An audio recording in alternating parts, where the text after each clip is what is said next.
Today we're going to go over Baby Jogger's 4 single-child three-wheelers, the City Elite 2, the City Mini GT2, the City Mini 2, and the Summit X3. Baby Jogger is our favorite three-wheeler manufacturer generally, at least for daily use, as opposed to more specifically for jogging, as they just tend to have a great balance of good seating characteristics, an easy fold, a decently compact or at least flat folded package relative to the size of their strollers when open, good maneuverability, strong terrain capability, and decent durability.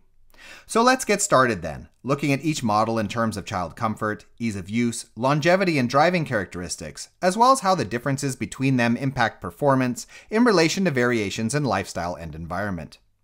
And the first models that I want to talk about then are the two out of these that function best as all-round everyday strollers, the City Elite 2 and the City Mini GT2. Both of these models have grown a bit with the current iteration, and in terms of weight and folded size, the Elite 2 clocks in at 11.6 kilos and folds down to 35 by 67 by 85 centimeters, while the GT2 weighs slightly less at 10.3 kilos and folds down to a slightly smaller 26 by 62 by 75 centimeters, the biggest difference here being the size of the wheels, which can of course be removed. As with all of the models we'll be looking at today, the Elite 2 and GT2 have large seats, capable of comfortably seating a child well through their stroller years, and sport both a full recline and a decently upright position, at least as far as three-wheelers go, which may still be a little too sloped for some parents, but which can easily be brought to full upright with either a padded seat insert and/or a sit-up strap.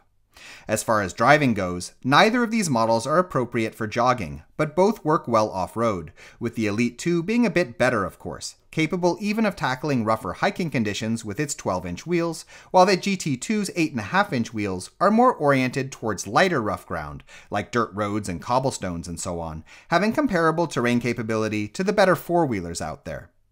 As far as for whom these models will best fit, again, I would say that if you're looking to get a Baby Jogger three-wheeler as your primary stroller, then it's most likely a choice between these two, with the main means of choosing between them being a matter of assessing your needs regarding weight and folded size, as well as how rough the terrain you're likely to encounter is. So for example, if you plan to hike a lot or have deeper snow in the winters, then go with the Elite 2, while if conversely, you have really limited trunk space but need something that can negotiate old city cobblestones, then the GT2 will be sufficient.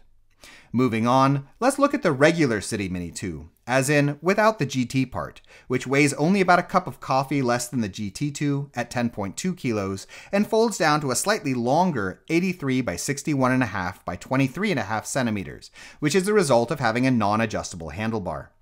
A lot of people take the regular City Mini to be more similar to its GT counterpart than it actually is, while the truth is that the regular Mini is actually the only model today that I wouldn't recommend buying at all, because while most of the differences separating these two models aren't really a problem, there being nothing particularly wrong with having a non-adjustable handlebar, having only front wheel suspension, as the structure of the model produces a certain degree of shock absorption anyway, or using a simpler foot brake, which I actually like better than the handle-mounted static brake of the Elite 2 and GT2, the one difference that completely kills the model for me is the wheels, which, though similarly sized to the GT2, are not only of much poorer quality, tending to wear down at an accelerated rate, but the front wheel uses a dual setup, as can be commonly seen on older umbrella strollers, which, as it loosens, becomes very finicky to steer, tending to get hung up in one direction or another over even minor obstructions.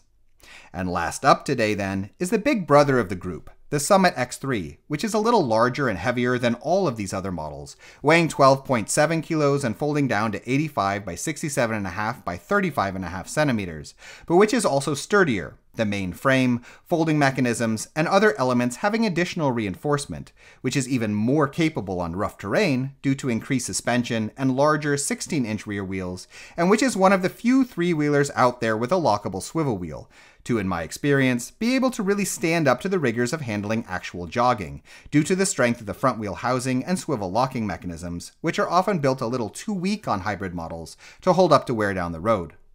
The model also has a few additional features beyond this, meant to support its jogging mode, in both a dynamic handbrake and front wheel tilt adjustment. But all that being said, for the die-hard joggers out there, it's important to note that the Summit X3 still underperforms as a running stroller versus dedicated jogging models, while instead, in my experience, rather makes a great choice for people who need something even hardier and more terrain capable than the Elite 2 as an all-round stroller, such as for those parents who are, say, less reliant on a car, who live in rural conditions, who plan to hike on a regular basis, or who really do need a hybrid model in lieu of getting a separate dedicated jogging stroller in addition to an everyday model for just getting around.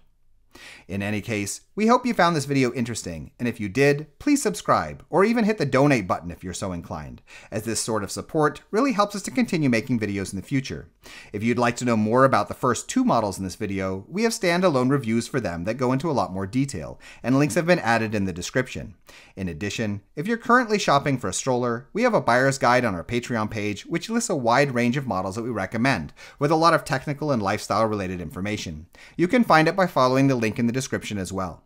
Thank you.